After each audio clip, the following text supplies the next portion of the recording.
Welcome to the Politicrat. I'm Omar Moore. It is Friday, July the 17th, 2020.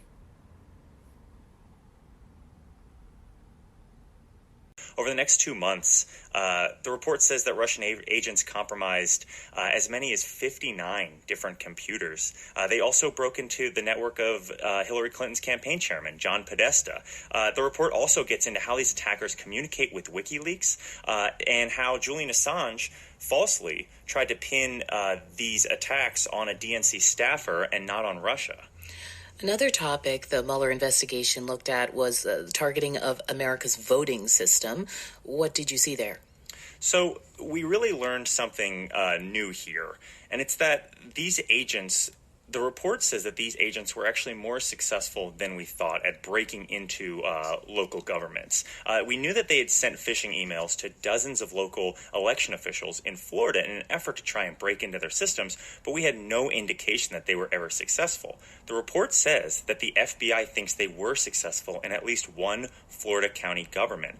We know nothing yet about which county that was, and no county in the last 3 years has announced that they were breached. I even talked to the head of the Supervisor of Elections Association in Florida, and he says he hasn't heard anything about a breach. So there's still a lot of details to come, but we did hear something new here. Right. As you just mentioned, you've been doing some reporting on this topic. How different does the landscape look in terms of how vulnerable these aspects are going forward? I think it's clear that there is much more awareness about cybersecurity on a whole. Specifically with the social media companies, they say they're doing a lot on their platforms, but we haven't seen any real concrete reforms. Government regulation in the social media space is obviously really difficult. From the campaign side, I think the awareness is the biggest thing. The likelihood that the chairman of a major party nominee clicking a phishing email is just significantly less in 2019 or 2020 than it was 3 years ago because of this report. President Trump meeting face-to-face with Russian President Vladimir Putin for the first time since the Mueller report was released. The report detailed Russian meddling in the 2016 election. The president was asked, would he press Putin about Russia's behavior?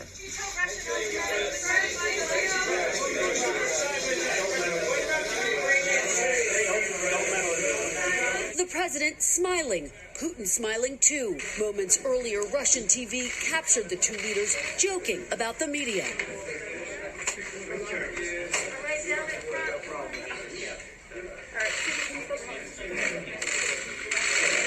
While the Mueller report concluded there was no conspiracy between the Trump campaign and Russia, the special counsel did find Russia mounted a sweeping and systematic operation to influence the election on behalf of Mr. Trump.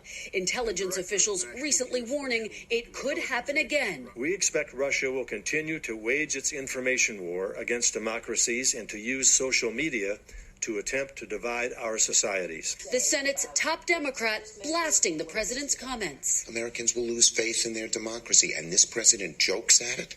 It's appalling.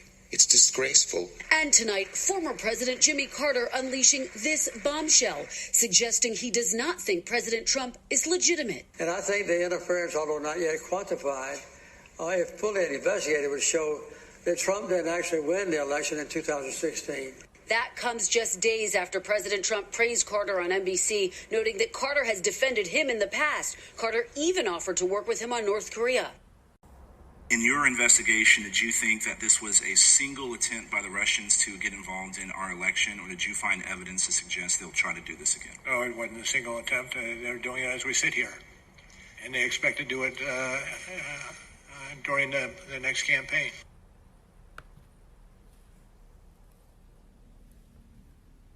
Those were 3 clips that you heard. The first, in fact, all of these were from 2019. The first from NPR, a report in April of 2019. The second from NBC News, a report from June of 2019 on the summit meeting that Trump and Putin had. And then the last clip from a congressional hearing in July of 2019. and you heard Robert Mueller, the author of the Mueller report, testifying before Congress, and the person you heard asking him a question was Republican Representative Will Hurd of Texas. You also heard in another clip Charles Schumer, the Democratic Senate Minority Leader.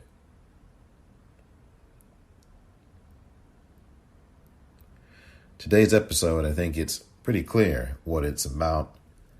Interference in the election, but particularly social media and what is going on with Russia. This week there was a hack of Twitter, and quite frankly, this was no insignificant hack. On Wednesday of this week, there were a number of accounts that were hacked into. And these were not just everyday accounts.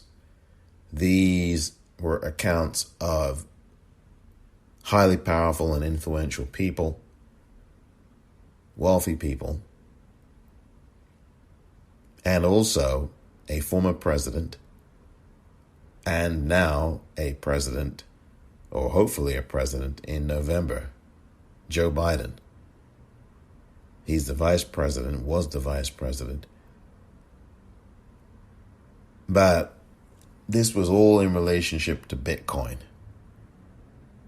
When I return, more about Twitter, Bitcoin, and whether or not this was a bit more than just a hack or inside job. Next.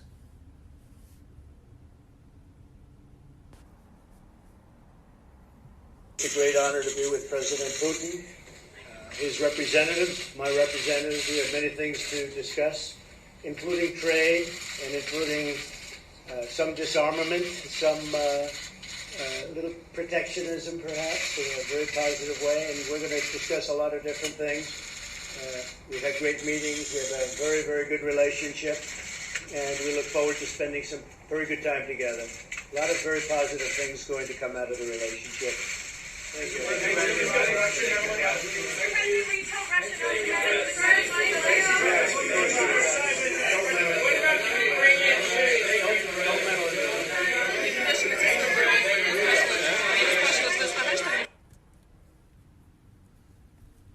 Mr. President, will you tell him not to meddle in the election? Will you tell Vladimir Putin not to meddle in the election?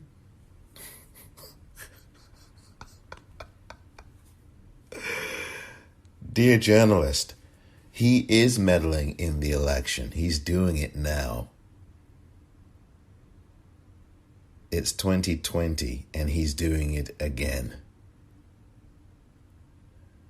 For those of you listening who aren't used to listening to this particular podcast, I should let you know that if you've come to this podcast looking for rainbows and unicorns, you're not going to find them here. This is the reality that we're living in. And every now and again, I will talk about some other subjects, and certainly will do so. But we have to start not just thinking about what the strategy must be for November of this year, which is only 3.5 months away now. We've got to get that word out. Because the news media, as I just kind of mimicked, I guess, is not asking the right questions.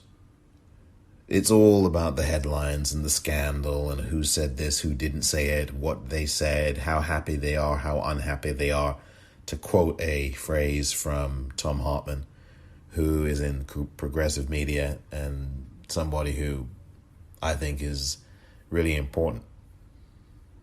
as are Joe Madison and Randy Rhoads and Roland Martin and Karen Hunter, and I can go on and on and on with the long procession of names that I think are very important and useful voices right now and have been for a number of years. But the media that you're probably watching, be that CNN or MSNBC or Fox News, certainly Fox News is not going to be a source of any news at all. It is a source of making you feel good about who you are through lies and hate. And if you are a person who needs to feel good by hating someone else, that certainly means that there is something about you that needs to be looked at. So I just want to say before I even start here that asking the right question is very important.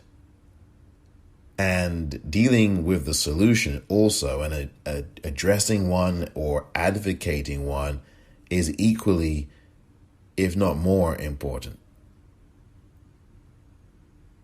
And I hope that in these difficult times, that you will find that some of what I say advocates solutions. And I think that if it didn't, you probably wouldn't be listening, quite frankly. I don't know. Maybe I'm being a little bit too presumptuous, and I could be. But I think one of the goals of this podcast is to try to educate people, is to provide information to them. Because information really is power. And to encourage people to act, to encourage people to get out there and vote, to push elected officials, to give people tips on things, to have guests on to talk about the state of the world and what we can do to change it, and to have guests on to talk about a number of different things. And hopefully you are provided with some additional information or things that you may not have been aware of. Because the media is not asking the right question. It's all about the reactiveness. And I've spoken about this before. It's this reactive, knee-jerk reaction that fits right into the way that social media is. And I'm going to get to social media. I am not straying from the topic here. And when you have media in this country called the United States of America or any other that behaves like a Twitter user does, and I'm on Twitter, so I'm talking about me, but behaves like a Twitter user, reacts to things. Not every Twitter user does that. There are many, and I also am not someone that only reacts to information on Twitter. There will be things that I will post that are a bit more proactive. But if you are many people react to things on Twitter. That's what people do. That's what we all do. I think it's impossible not to. But the corporate news media in this country does the same thing. It reports its news in that kind of fashion, which I don't think is very good.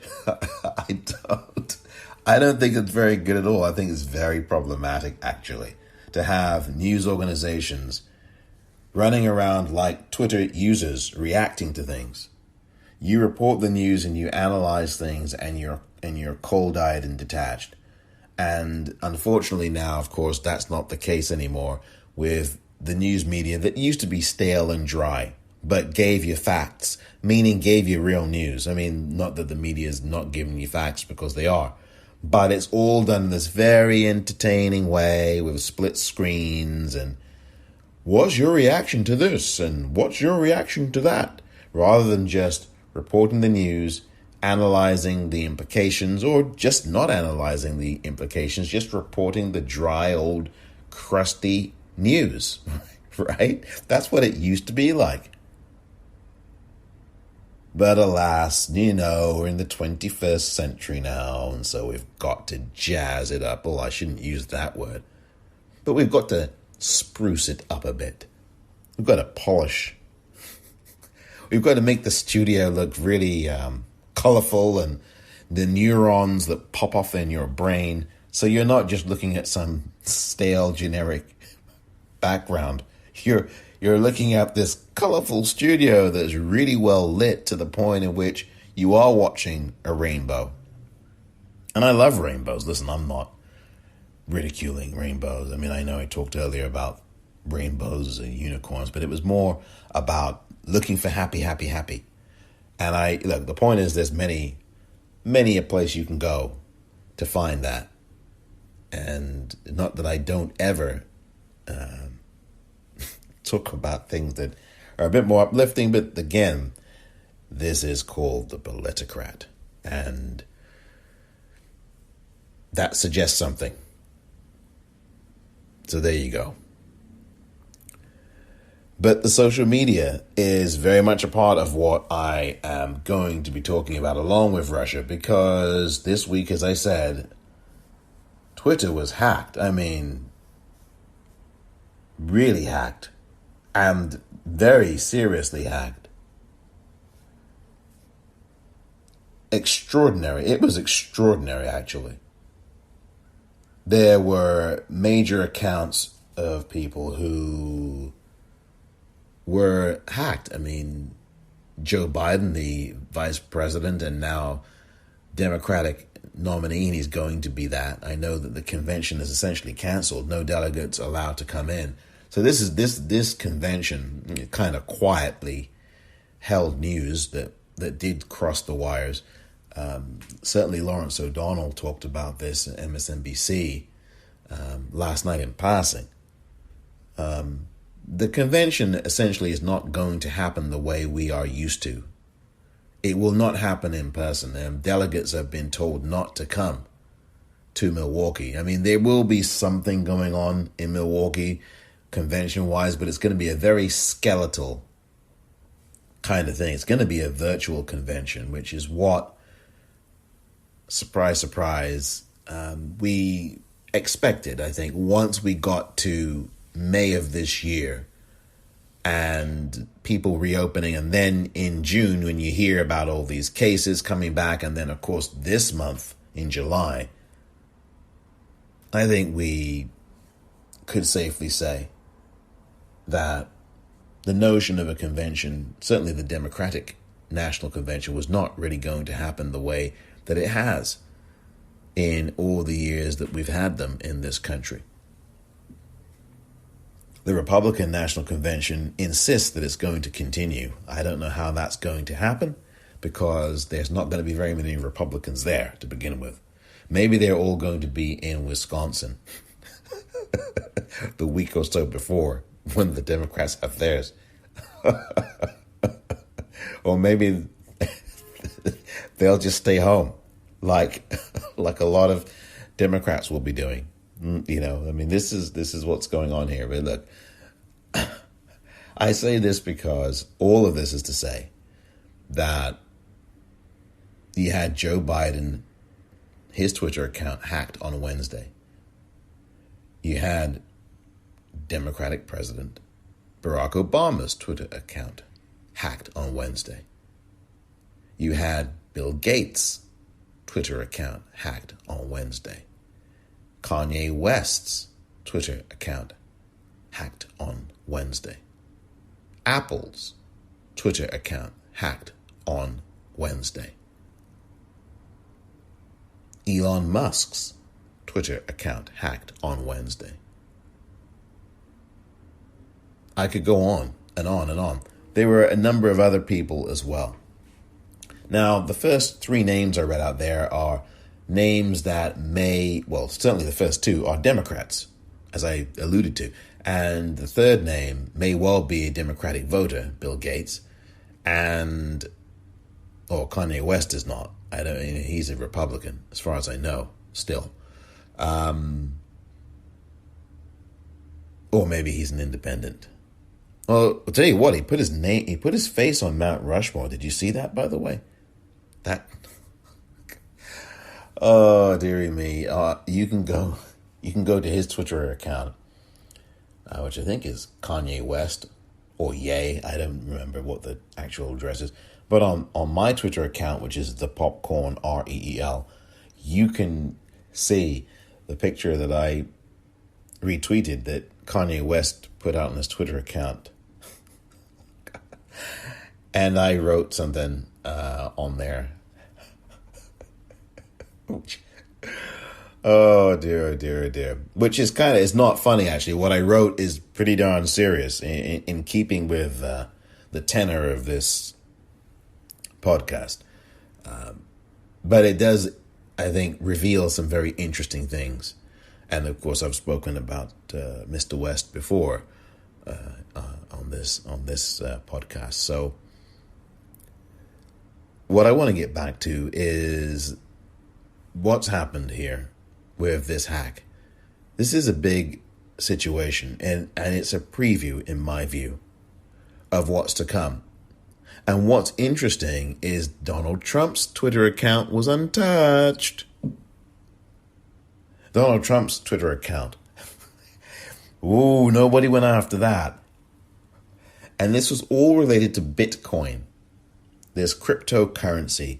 And this is a phenomenon that has been going on now for 5 years, if not more, 10 years, I don't know.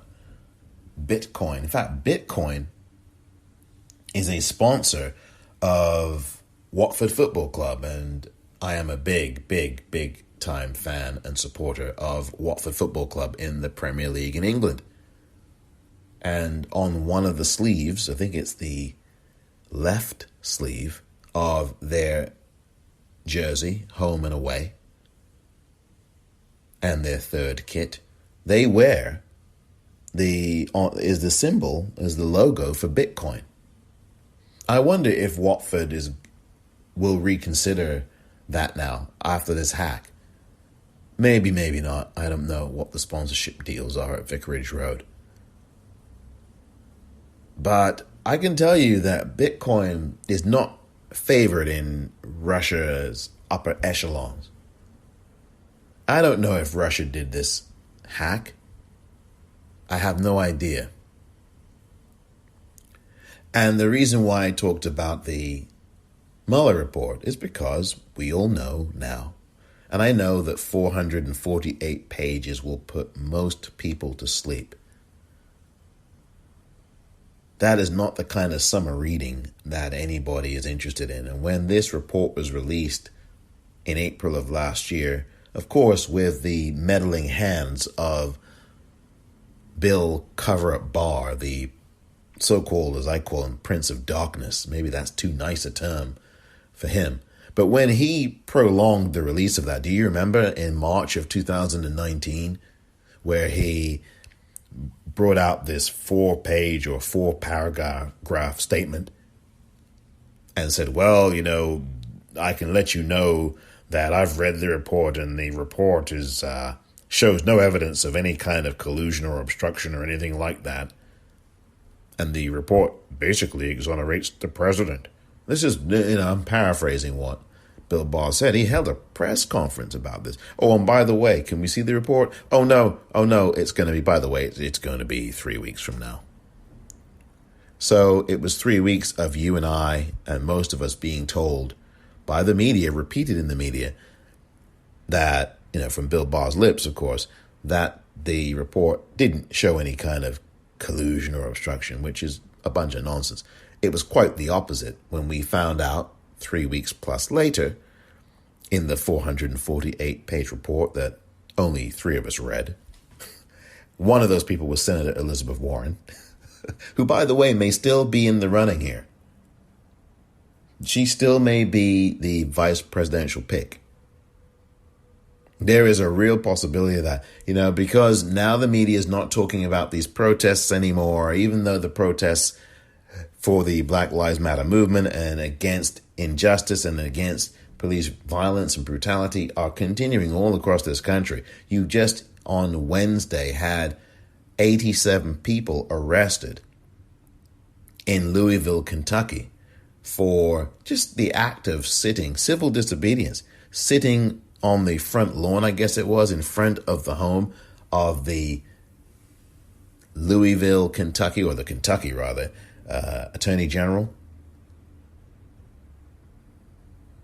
And so 87 people were arrested. That didn't get any coverage at all in the corporate news media, and most of it did not get a single lick of coverage. So the media, the corporate news media, is doing exactly what it is expected to do, which is to ignore protest, especially when the protest is nonviolent. We're not going to have that kind of stuff go on. But I'll never forget this, when the protest began in May, and in that weekend after Memorial Day, that first weekend in June, where all CNN was doing was showing you burning cars. I mean, that's what they want. Now, if there were some burning cars, or if there was somebody, throwing a rock at the U.S. Attorney or Attorney General of Kentucky at his home, you can bet CNN will be there. Oh, yeah. Oh, yeah. So what I think is going on now is maybe the Biden campaign is expecting, this to die down, and Black Lives Matter is going to die away, which it's not going to do, by the way. And when you're not looking, boop, Elizabeth Warren. Now, look, I've got nothing against Elizabeth Warren. I have problems with two things. And she was the original one I predicted. Originally, back in April, I did a podcast on this episode, an episode on this. Well, the two things, the things that she, the Native American appropriation, which was just awful. She apologized for that. And then, of course, Trump being the racist that he is, the reprehensible, disgusting human being he is, and then using racist language as well. And then the fact that also Senator Warren has very few black people in her staff, just like Bernie Sanders has very few black people in his staff. Excuse me. And, like most of these campaigns have very few black people in their staff. I think Joe Biden's, a third of his staff are black, which is actually better, quite frankly, than most of these campaigns. I'm not so sure that Kamala Harris has a third, that she had a third of it. I'm not so sure that she did have a third of her staff being black. And to me, a third, while I think that's good, it's not good enough, not nearly.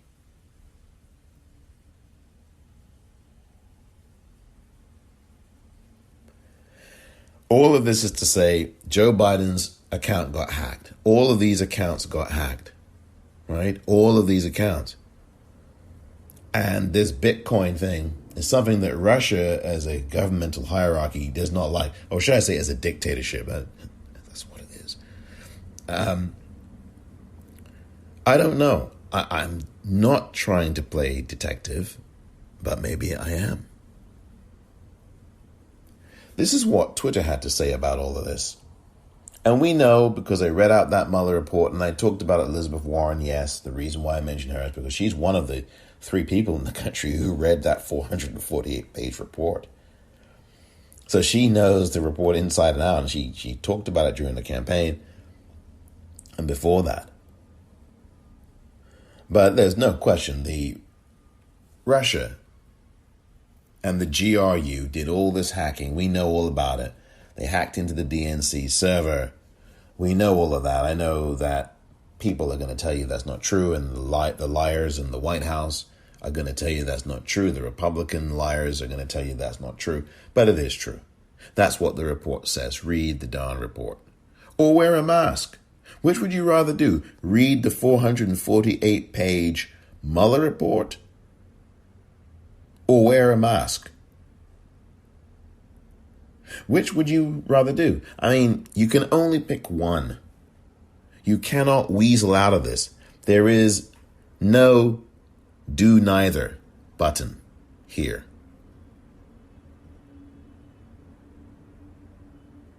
Which would you rather do? Would you rather read 448 pages of the Mueller report? And by the way, this is the redacted version of it. We still haven't seen. Make that Congress, much less us, even though we, the people, preside, still have not received copies of the unredacted Mueller report. Still haven't seen those yet. And it's been over a year. So would you rather read a 448-page redacted Mueller report for your summer reading? Or would you rather wear a damn mask when you are out and about at all times? Wear a mask. And by the way, because the restaurants are closed and because most of the outdoor dining is shut down now in this country, with some exceptions, you have to wear it. Right? I mean, there's no excuse about, well, I'm eating and I can't put one on. If there's no dining out and the food places are closed, come on now. So I pose to you that question once again. It's a 448-page Mueller report, or wear a damn mask. I think if you had to pick one of the two, I think you'd pick the latter. And all of that is to say, wear a damn mask. Please, wear a mask.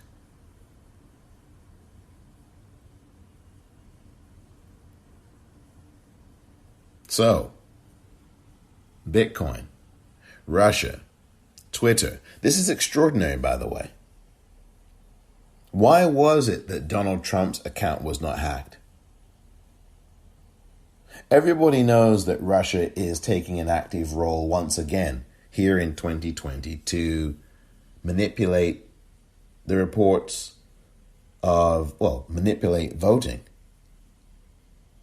That's one of the things that Robert Mueller talked about, and I just said it explicitly. I talked about that. That report talks about that. As you heard in the clip that I played earlier, Robert Mueller testifying just about a year ago now. Before Congress. And I remember when that testimony was given, he was ridiculed by the Washington Post, of all places. Ridiculed by them. Ridiculed. Oh, he's old and some editorial or some writer ridiculed it. I just thought that was disgraceful. What Mueller had to say was very important that day. As you heard him say, they're doing it right now as we speak. And they are. He's not lying. The Russians are doing this. They've been doing it all over the world. And here's what's interesting, before I get to the Twitter thing. All in one day we learned that Russia was hacking into laboratories and hacking into report agencies that had access to vaccine information and all kinds of stuff like that. That's a news story that was out there. This is all on the same day or in a 24-hour span. Just the last day or two. The same day we got information. And it was from Dominic Raab, the Foreign Secretary and Secretary of State of the UK government. And he said that there is significant evidence that Russia interfered with the UK election last year. Significant evidence. He said that he has significant evidence that Russia interfered with the 2019 general election in the United Kingdom. The one that happened just this past December, that saw Boris Johnson win by a landslide. Let's be honest, the Conservative Party won by a landslide there. The Conservative Party absolutely took Labour to the cleaners. And one of the things that doesn't get talked about a lot and didn't get much attention at the time was that Jeremy Corbyn, the then Labour leader who ran in hindsight, he was not a great leader of that party. He was more a leader of Labour than he was going to ever be a serious prime minister. He was kind of a paper tiger in some respects, and he had a cult-like following. But I think that it was a cult-like following for someone who really did not have a lot of substance to him. Wow. I can tell you, Keir Starmer is a world of difference. He knows what he's about. He's got a core to him. I mean, Keir Starmer has a track record. I know Jeremy Corbyn does, but not like Keir Starmer, who is now the current Labour leader in the United Kingdom, leader of the Labour Party, the opposition leader. I think, wow, this guy gets it.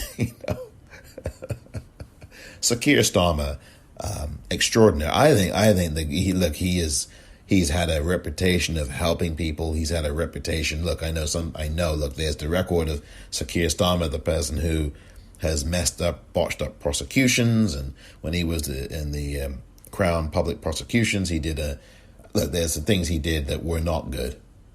I'm not going to sit here and throw bouquets at him 100%. And people in the UK will tell you that Keir Starmer has had a rocky record at best when it comes to some of the things he did at the Crown public prosecutions, CPP or DPP, Department of Public Prosecutions. There's no or Crown public prosecutions. There's no question about it. I want to say that he still is a better leader of the Labour Party than Jeremy Corbyn ever will be. But it was Jeremy Corbyn who last October or November waved around a 300-page report about Russian interference. Waved it around furiously. And the media, of course, barely covered it. They pointed to it. I can't tell you anything, but here it is. Jeremy Corbyn waving it around, and the media said nothing. And it was a report about the Russia influencing of the election and that the Russians are helping the Conservatives. And voila, 7 months later, 7 months later, the same news that we knew in November or October of 2019, 7, 8, 9 months later, is now splashed all over The Guardian and BBC. It's the same news that essentially got brushed aside last year. Well, we can't really talk about this. Jeremy Corbyn,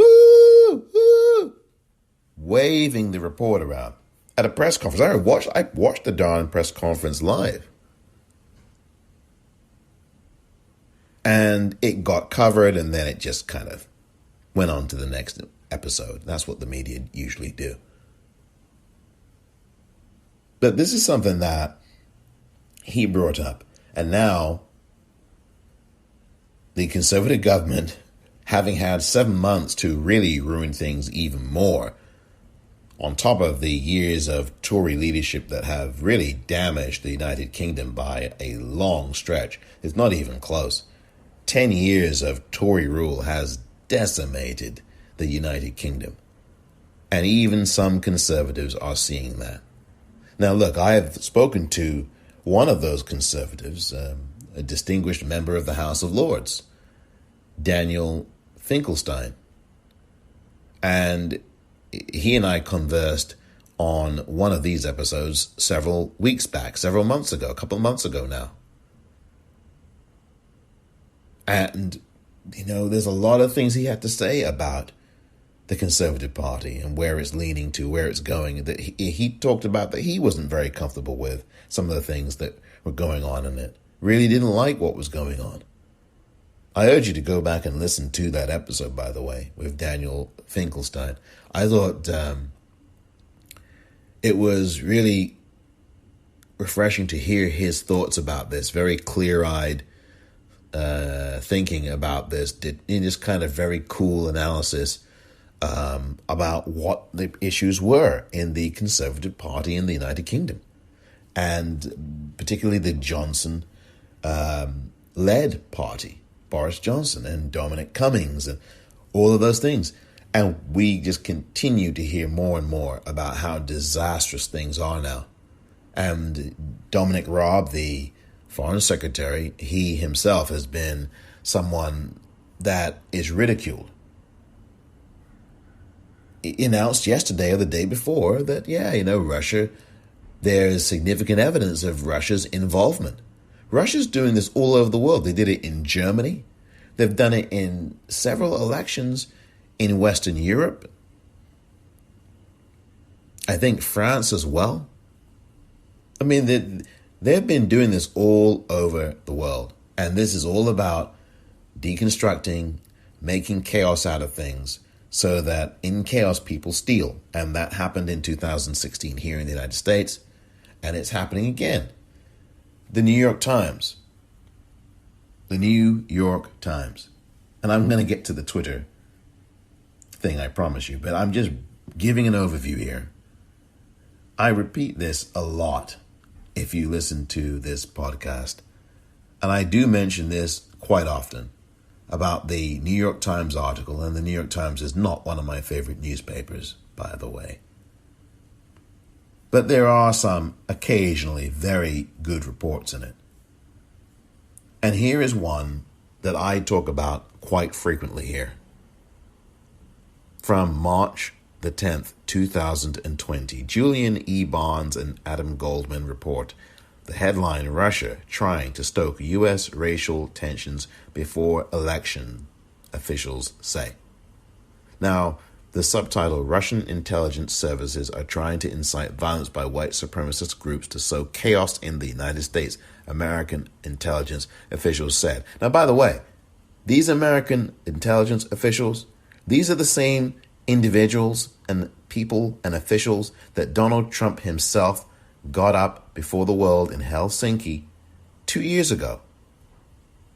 In 2018 with Vladimir Putin, not even a social distancing amount of distance away, barely 6 feet away, in a podium to Trump's left, and said, the American intelligence agencies, well, I trust them, but Vladimir Putin is, strong defense. It was strongly,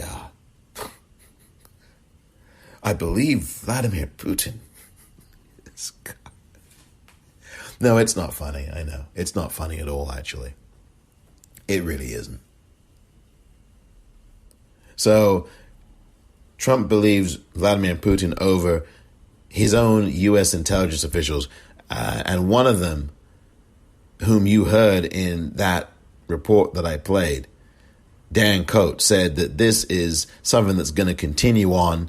He, like Mueller, said that this is going to continue. And by the way, Dan Coates is out. As you know, he's no longer the Director of National Intelligence. You know who the Director of National Intelligence is now in the United States?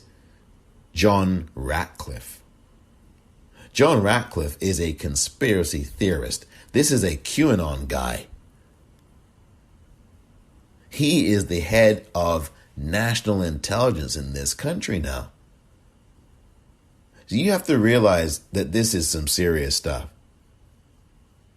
And I know there are people out there who say, well, this isn't helpful to talk about this. But I'm sorry, this is the real world that we are living in.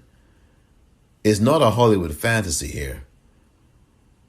This is not, and I love film. I love film. I adore it. And I write about it. And there are people who make film and they do a darn good job at it. But this is no film right here. And as I've always said, as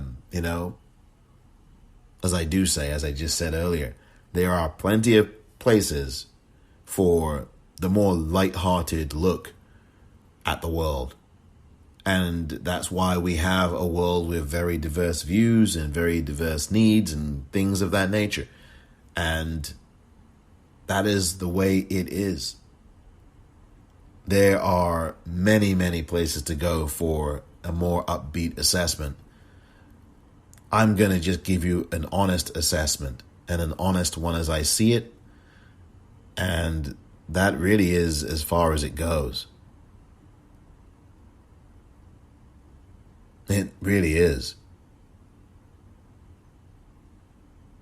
John Ratcliffe is the director of national intelligence in this country. This guy is so much a shill for Trump. Dan Coats, 40 years plus service in the CIA and all these intelligence agencies. He was a congressman. He had been in government for decades. He bumped heads with Trump, and of course Trump forced him out. As he's forced out everybody, and they're all acting, the infrastructure. And it's so funny, Trump this week is, I'm going to Florida for a conference or a speech on infrastructure. What? Infrastructure? You fire people every 2 minutes, man. Every week, 10 people walk out of your door. Scaramucci was your press person or chief of staff or whatever the hell it was. I forget now. There's so many of these people who change titles. They're acting in front of them. I know it's not a Hollywood movie, but there's acting, the acting this, the acting that. In other words, it's a farce of a government, which is exactly what Steve Bannon wanted it to be. We want to deconstruct the administrative state. But Anthony Scaramucci was there for 10 days or 11. Even he jokes about it now on Twitter. 10 or 11 days. And Kanye West dropped out of a race he never entered. Scaramucci was joking about it. He was there for about a Scaramucci. And he's joking about this on Twitter.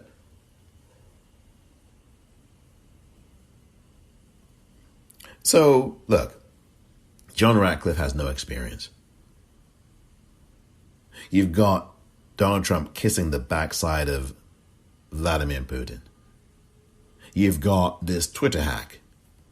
And my wondering is it connected to Russia? Is Russia behind it? Now, Twitter is still investigating. Extraordinary set of tweets over the last day or so from Twitter support. You can go there on Twitter, at Twitter support. Or you can go to Twitter itself, but at Twitter support. Astounding. This is really quite, I think, fascinating. And I don't like to use a word like that, because there is nothing to me fascinating about having your whole social media platform hacked to pieces. Worse than the Texas Chainsaw Massacre. I mean, you don't want your platform in that kind of shape. You just don't. I'm just going to read a couple of these tweets because I just think these are extraordinary. First of all, from a day or so ago, it's actually Wednesday, we are aware of a security incident impacting accounts on Twitter. We are investigating, taking steps to fix it. We will update everyone shortly. That was really the first of these tweets. And then it went on and on and on. In fact, it's just incredible. This is really incredible. We're working to help people regain access to their accounts ASAP if they were proactively locked. This may take additional time since we are taking extra steps to confirm that we are granting access to the rightful owner. We want to, this is one last night. We want to share some specific updates, more updates about coming out of the second day. Now, this is the second day of the investigation. This is Thursday because this happened on Wednesday. And then Thursday, Twitter continues to support a report about this on its tweets about it. Based on what we know right now, we believe approximately 130 accounts were targeted by the attackers in some way as part of the incident. For a small subset of these accounts, the attackers were able to gain control of the accounts and then send tweets from those accounts.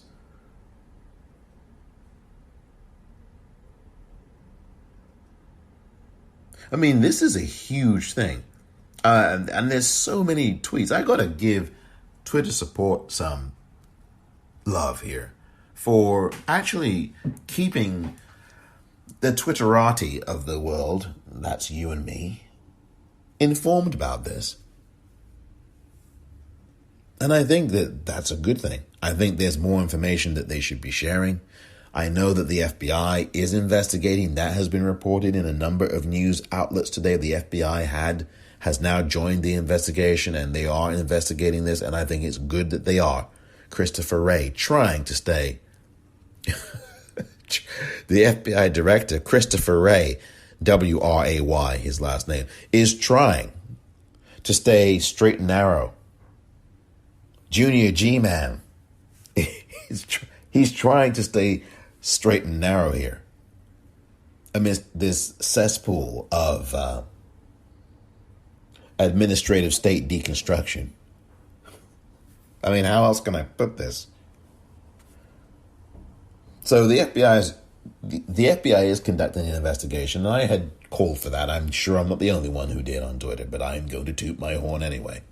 And I'm going to say that is exactly what I did, because I did. I tweeted that out, and I said the FBI really has to look into this, and this is serious. I think this is a dress rehearsal for November.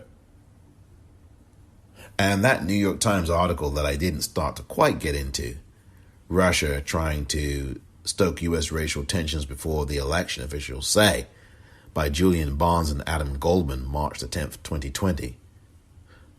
It talks about what has already now happened. White racist groups are committing all this violence. And we've seen that. They're using the Black Lives Matter protests to do it. It's a perfect subterfuge for them. Perfect in quotes.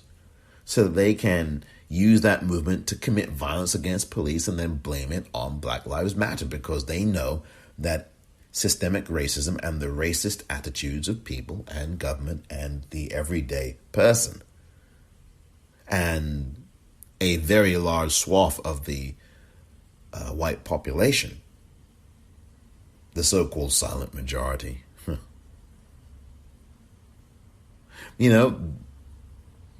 They know very well what the racist condition of this country is. They know what it is. In Russia, they know. They've been doing this for 40 years, Russia. This didn't just start with 2016. The Russians have been looking to exploit division in the United States since Reagan, if not before. Because they know well that America has not even looked at and confronted and dealt with its original sins. The original sin was the Native Americans being genocided and their land taken from them. The second original sin was the enslavement of black people in this country, 400 plus years. And iterations of that through the years, through Jim Crow, mass incarceration that Michelle Alexander talks about in her book, The New Jim Crow, slavery by another name that was written about by Douglas Blackman.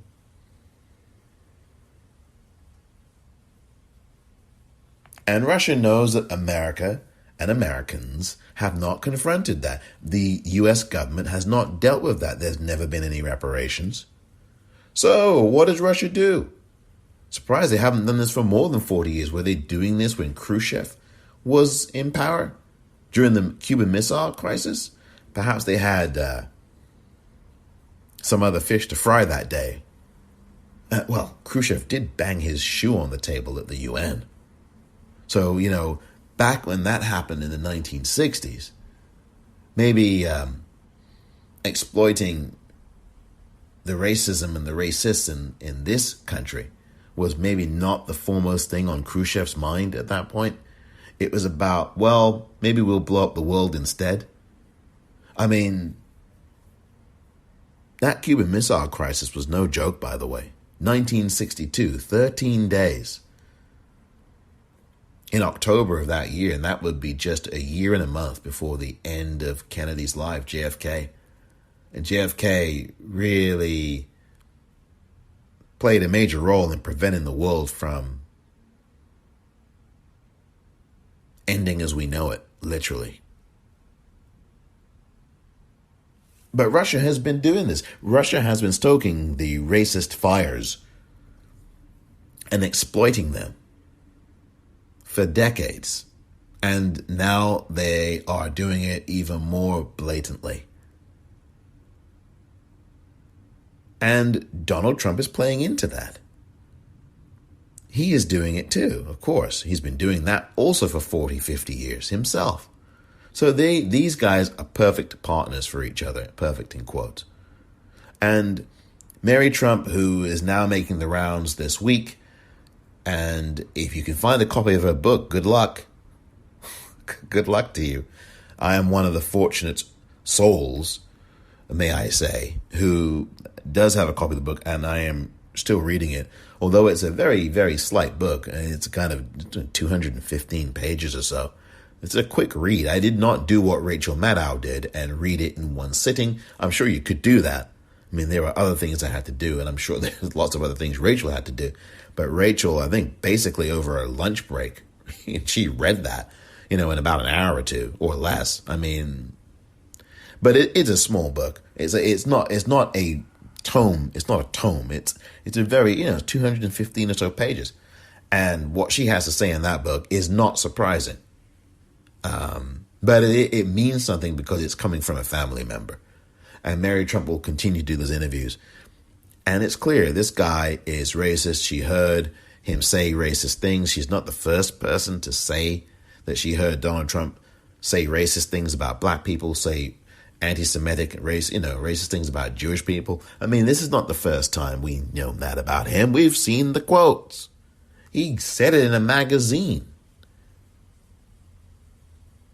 I think it was New York Magazine. Said things about Jewish people and money, and said things about black people, black men in particular. I mean, my gosh, come on. The only thing that, Omarosa Manigault told you in her book that Donald Trump said racist things about black people and used that word.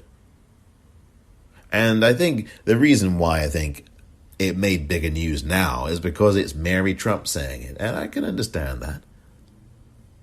That she actually heard him say that particular word about black people.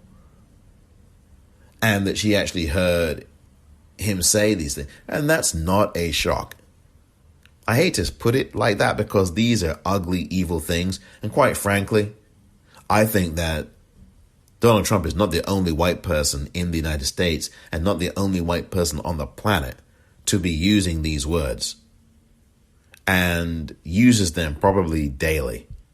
And come on, if you're a white person, you know people in your family who said that word in front of you. You know that you probably have said that word. And if you haven't, you definitely know people who have, and you know it because they've said it in your presence. Maybe your father, maybe your mother, maybe your sister, maybe your brother, maybe your husband, maybe your wife, maybe your kids. Your kids? The question is, when you heard that word or words, did you do anything about it? Did you say anything? Did you just let that moment go so that word hangs in the ether? What did you do? But Mary Trump said yesterday that this guy is not fit. She said it several times. He is destroying the country, and he is. And he is running the playbook. And it's not really a playbook. There's no play in it. There's nothing playful about it. This is a strategy that white politicians have used all around the world. Donald Trump did not invent this to sow division by being racist. That's not something he invented. A system basically invented that. And white predecessors invented that. This has gone on for centuries. In this article in the New York Times from March of this year, quote, the direct effect of its interference, Russia's, on presidential politics is less clear, though some American officials said that Russia believed that acts of violence could bolster President Trump's re-election bid if he could argue that a response to such an episode demanded continuity and that he represented a law and order approach. Bingo! Hello? What has this clown been doing the last 2 months? Law and order! Law and order! What did he do last month on the first day of June? Fire, tear gas, protesters. Peaceful. Minding their business. This is exactly the strategy. I mean, it's as if It's as if the New York Times is planted in its campaign, or he's just running the... I mean, you cannot make this up. And this is exactly what the guy is doing. And it's not so much channeling Nixon. Yes, Nixon used the law and order approach, but it's not like that's the first president to do that. I mean, yeah, he highlighted it. I guess he was one of the earliest presidents to do this, Nixon. But look, the point is, this is absolutely in consonance with Russia. The FBI and other intelligence agencies, the New York Times report says, declined to comment on specific Russian activities. Quote, we see Russia is willing to conduct more brazen and disruptive influence operations because of how it perceives its conflict with the West. David Porter, a top agent on the FBI's Foreign Influence Task Force, said last month at an election security conference in Washington. He added, to put it mildly, in this space, Russia wants to watch us tear ourselves apart. Now, look, I don't think there's any secret that people know that Russia is interfering in this election. But quite frankly, Republicans are really the ones interfering. They're the ones doing the heavy lifting. The Supreme Court is as well. In some decisions, it has said that, no, you can't tell states can't do this to voters. And then in other cases, just like yesterday, the Supreme Court says to Florida felons, oh, by the way, you have to pay this amount of money, pay this tax, pay this whatever, before you can vote. And I think that's a horrible decision. Along the lines of Bush v. Gore, along the lines of Shelby v. Holder from 2013. This is a cousin to that decision yesterday. The U.S. Supreme Court, and it was, once again, quietly slipped in. It didn't get the airtime that Mary Trump's book got. And by the way, I would really love to talk to Mary Trump. I think the world wants to talk to her, even though much of the world doesn't, because much of the world, actually, I kind of sound like I'm contradicting myself, but much of the world doesn't because they know from what she speaks. They probably have someone in their family like this, although that person doesn't have the power that Donald Trump has. But this book is really something to read. Too much and never enough. It's a really good title for a book like this. I wish there was a mask covering the younger Trump's face, though.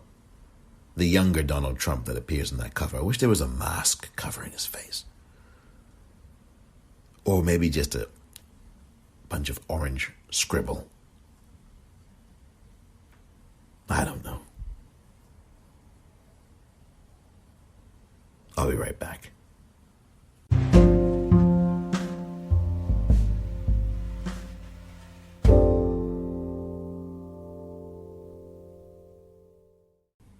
Welcome back. So,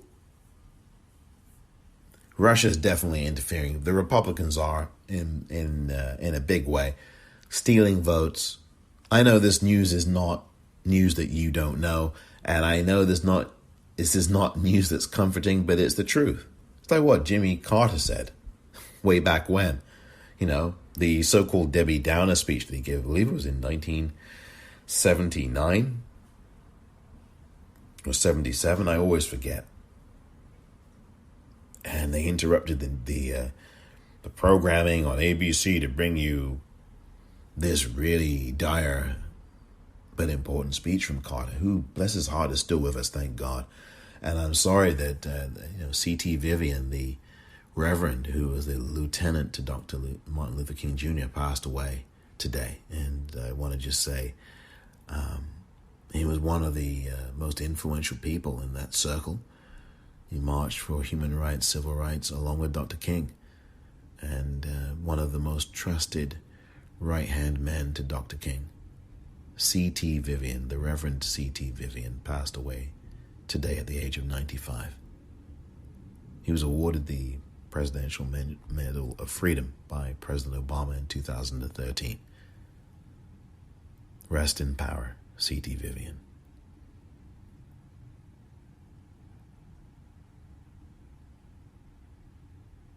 So, we have this, right? We've got this going on. We know this is going on. Republicans are stealing votes right now. So please, when you hear these polls with Joe Biden being up by 15 and 10 and 7, don't believe the hype, as Public Enemy would say. Do not believe the hype. You need to get out and vote. You need to check your voter registration. And that's really my solution to all of this. Yes, Bernie Sanders had told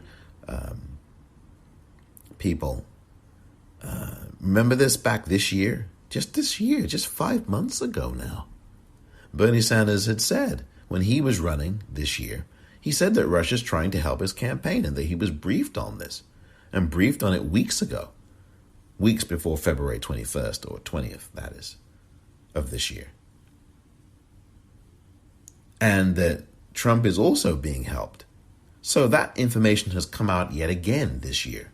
And that's before this New York Times article in March of 2020 that I just read part of. So Russia is coming in hard and heavy. I really wish, though, that the media would start to report about the Republican strategy to steal this election, and these state legislatures and these Republican secretaries of state and what they're doing, because that's really where the gold is, or where the bodies are buried. You really need to vote out every Republican, every one of them. The gerrymandering, the redistricting. I mean, this stuff is really, this is why this 2020 census is so important. You've got to check your voter registration every week through the end of October. And I've talked about this many times, so that if there is any issue, you can just re-register and make sure that you are properly represented. You have to keep checking, because there is a mass voting purge going on. Greg Palast, very important book, How Trump Stole 2020, provides a roadmap of this, but also provides some solutions on what you can do. And voter education. I've had Greg on this podcast just several weeks ago now. And you can go back and please listen to the conversation that he and I had about all of this. It's very important stuff. It really is. I mean, we need to be educated more. Yeah, we just do. And we need to keep voter education especially is very important. And there are great organizations like Color of Change that are doing this, among many others. But Color of Change, Rashad Robinson is the executive director, I think, of the organization. You want to get involved with them. I think it's colorofchange.org or colorofchange.com. You can go search the search engine and find them. They're also on Twitter as well. Color of Change, really important organization for voter education and outreach. You're going to find them to be a great resource. So I will talk about what's going on, but I will also provide you some resources and some avenues of education, I hope, and you will be able to do with that information what you see fit. Hopefully pass it on, hopefully educate yourself, educate others. This is how we do it in a pandemic, folks.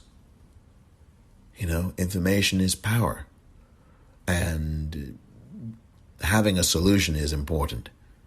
And you've got to have one of those, or advocate one in the very least. It may not be the best, but a solution is important. And of course, Malcolm X said this. I'm sure others did as well. If you are not part of the solution, then you are part of the problem. So we know the game of Russia. We know what's going on with the Republicans. It's just ugly stuff. And I get it. The media's not talking as much about the Republicans because they know, quite frankly, that the Republicans will not come on their shows and discuss anything. And everybody knows the ratings are with the Republicans. Fox News is the most widely watched news network in the United States, which tells you a lot. And I think one of the biggest reasons that is the case is because they are entertaining you with lies. and the most outrageous things being said, and the racist things being said, and the misogynistic things being said. That's what they're entertaining you with. I mean, Tucker Carlson's head writer, chief writer, resigned last week and was basically forced out by Fox. All the racist, misogynist stuff that he said in online posts. And now Tucker has taken this fishing vacation. All of a sudden, who takes a vacation on Monday night after this show? Come on. That was basically a suspension, slap on the wrist. I mean, remember when... Do you remember when... Good grief. Do you remember when Laura Ingraham said this nasty stuff about David Hogg, the young man who is one of the leaders of the March for Our Lives movement, and berated him about his scholastic record and all of this? Do you remember that? That happened a year or two ago, and we were all urging people to boycott these products, or tell these advertisers rather to stop advertising on Fox News, and that kind of went so far. And then she ended up being, I think, basically was suspended for a week or two. Oh, I'm going on a holiday. Yeah, right. Yeah, no, you're going on a 2-week suspension, sojourn. I wonder if she got paid during those 2 weeks, though. But now she's back on the air like nothing happened. But my point about Fox is this. Fox News is watched by millions of people. Some people watch it just to see what the other side is saying. And quite frankly, that I shake my head at that, because we know what they're saying. They say it every day, and it's putrid. I wonder if it's more of a fascination or titillation with hearing what they're saying that concerns some people who say they just watch to hear what the other side is saying. And people who say, well, I want to be informed with Fox, and I want to just see. You're not informed with Fox. You know, you're being titillated to and lied to and gaslit by Fox. I mean, Fox had to get rid of Trisha Regan. Remember when Trish Regan, her name's Trish Regan, when Trish Regan a few months ago, back in April, was talking about this is a liberal hoax, this is a Democrat hoax, and this virus is a Democrat hoax, and this is threatening President Trump, and then she got fired. That's the one person they did actually get rid of. And they only got rid of Bill O'Reilly after they paid him, what, $60 million? I call it $60 million or $35 million, whatever the heck it was, to harass women, to sexually harass women. He got paid for doing that, basically, in my view. I know that's not quite how it happened, but come on. He's still out there doing a show, radio show, whatever. So Fox News got rid of Trish Regan for the kind of nonsense she was saying. Jeanine Pirro's still on there, lying. But the reason why people watch these things, I think, is to be titillated. Some of them, and of course a large majority of people watch it, in my view, to be lied to. They love to be lied to. It's entertainment for them. It reassures them that the world that they've constructed is nice and easy and okay. And those people over there, they're bad news. That is exactly what Fox News does. And it's extremely dangerous. Extremely dangerous. But yet it's the most watched television program, most watched news network, Fox. Because, I think one of the other reasons is Fox, it has got Republicans on it, and they lie, they make a show of it. Some of these people don't believe what they're saying. Some of them do. I think some of them don't. Some of them do it as a show to make money. It's an act for some of these folks. But for some of them, it's not. They really believe it. But quite frankly, either way, it does damage. And they're getting paid, and it's really ugly. There's a lot of damage. And, I think that's why CNN and MSNBC largely do not cover this stuff about Republicans undermining the vote. I mean, they have done, and Rachel Maddow has done some stuff on this. She's had on Ari Berman, who I think is excellent, talking about voting and how Republicans have really undermined voting in this country and destroyed it. She's never had Greg Palast on. I would love her to put him on her show, because I think this guy's been doing this for 30 years. He's trying to make this world make this country especially a better place in which to vote, a place where people can actually exercise the franchise. It's the most sacred thing as an American citizen, to be able to vote. Even though that's not a right enshrined in the Constitution, the right to vote is critical, essential to quote-unquote democracy. So, look, the reason why MSNBC and CNN don't have these ratings is not because they're not as good. Their news is real, it's actual. Whereas the lies on Fox, they're lies. It's gaslighting, it's lies, it's hatred. And people respond to hatred because it fuels them, sadly but truthfully. Whereas if you're talking staid news and reporting things, and you have colorful studios, but you don't really have, it's like I told you, this is the way of the news business now. Look, the Democrats just are not entertaining. It's sad to say, in a world where we're reliant on overstimulation and entertainment and instant tweets and this and that and the other, the hot take and all of this, Democrats just have not been able to master that message. The messaging by Democrats is poor. It's been poor for years.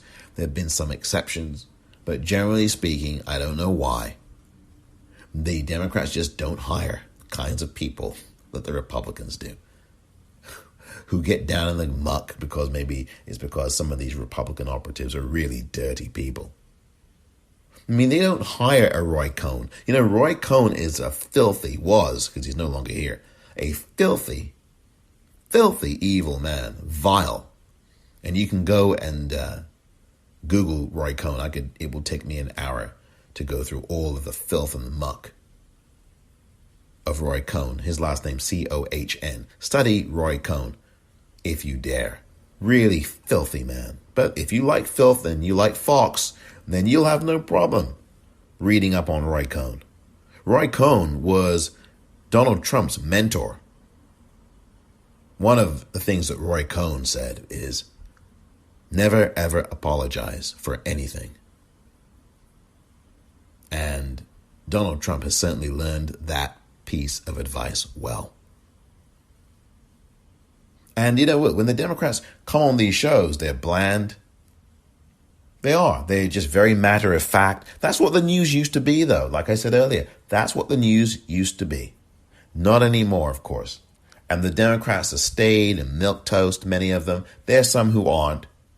But, do I really want to, Speaker Pelosi, sorry, I just not good enough.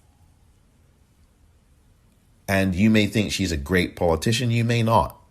There's a lot of different opinions about Speaker Pelosi. And I think the quote-unquote finest hour for her was the impeachment of Donald Trump. I think that is her finest hour, quite frankly. Some may say, well, the stimulus check and the stimulus bill was, but I don't think so, because I think she could have gone a lot further on that stimulus bill than she did. And I've talked before on this podcast about that and about how fellow House Democrats were dissatisfied with her and at least the way the leadership was going and is going in the House.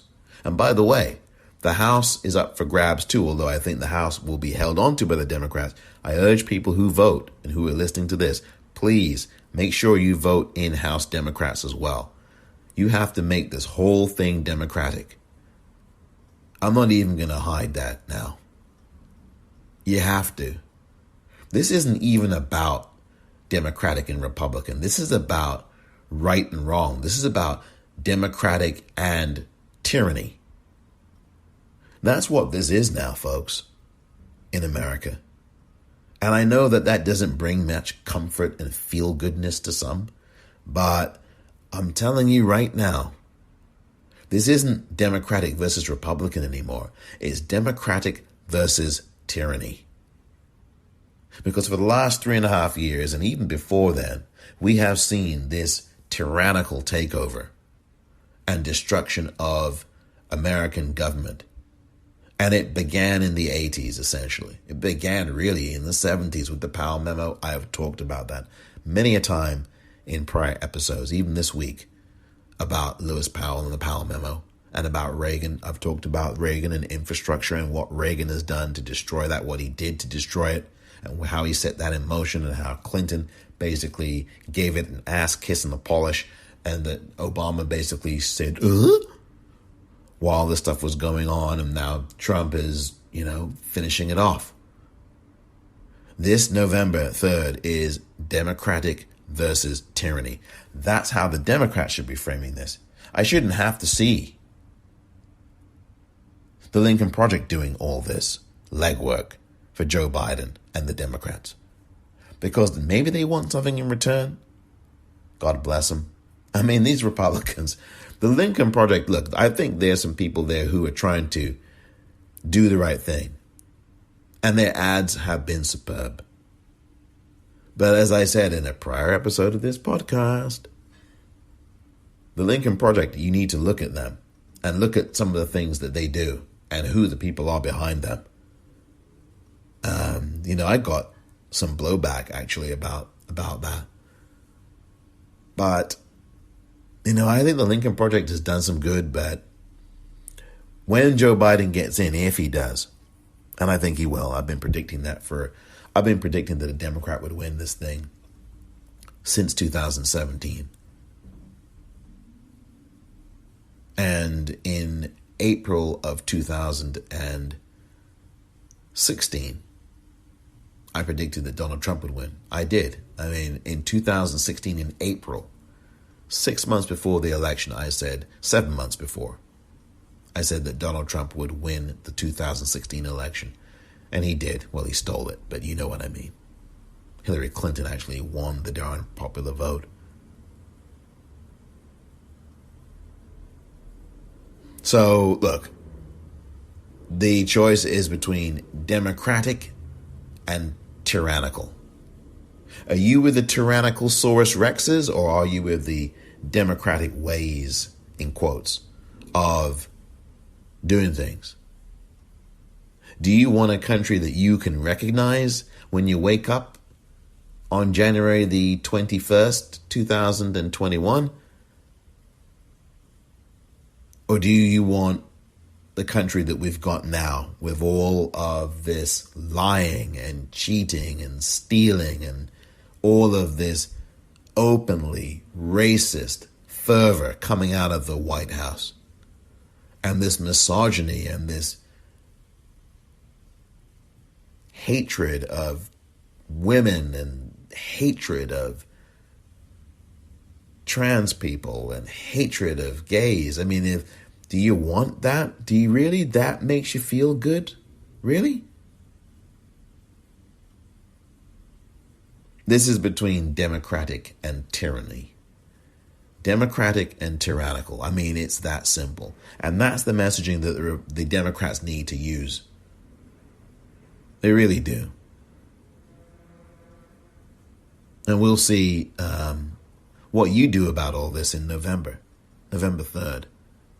Of all of the attacks on the post office, do you really want to not be able to send out mail? Because if this guy gets another term, you won't have a post office. I mean, he's trying to get rid of it now. Maybe that's okay with you because you don't go to the post office, you do stuff online. But with all this hacking that goes on, and the Twitter accounts, and people with check marks next to their names not being able to use their tweeters, and some of them still not being able to use it, and Twitter promising to get in touch with everybody. I mean, I don't know if this is Russia. I wouldn't be shocked if it was. I mean, I think this is a dress rehearsal for November. Do you really want your elections to be continuously hacked and destroyed? Really? And then wake up one day to find out that you can't even vote anymore, ever? I mean, all the voter disruption we have now and all these long lines we had this year in COVID, black folk can't vote. We've been robbed of our vote for centuries. Supreme Court takes it away, and come on. You want to keep standing on lines for 12 hours? I'm telling you right now, if we don't turn this stuff around in November, you're not going to have a country to turn anything around in. And it's slow motion. It's happening right before your damn eyes. I don't know. It's very comforting stuff.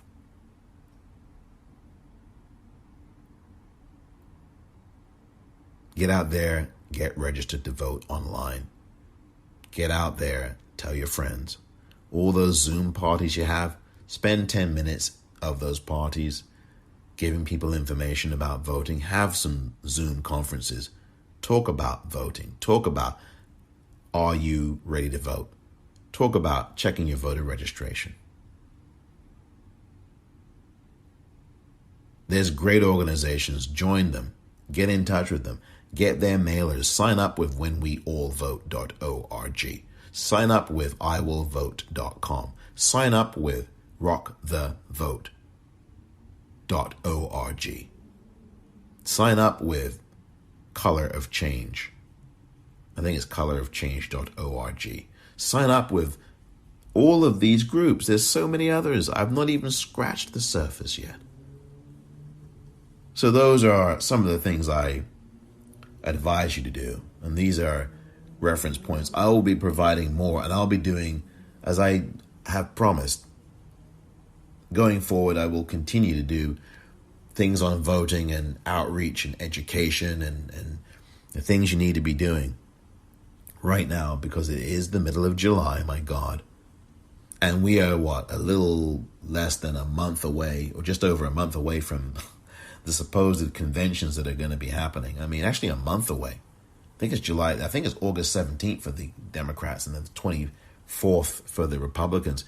Whatever convention there's going to be, whatever skeletal or virtual convention is going to be, it's coming. It's going to be here soon. And once those conventions are over with, you're basically looking at the debates coming up right after that. The debates coming near the end of September, to the extent that there's even going to be a debate. Is there going to be one? Do these guys want to debate each other? I think Joe Biden would absolutely club Donald Trump in the debate. I know people say, oh no, well, it would be horrible for Biden.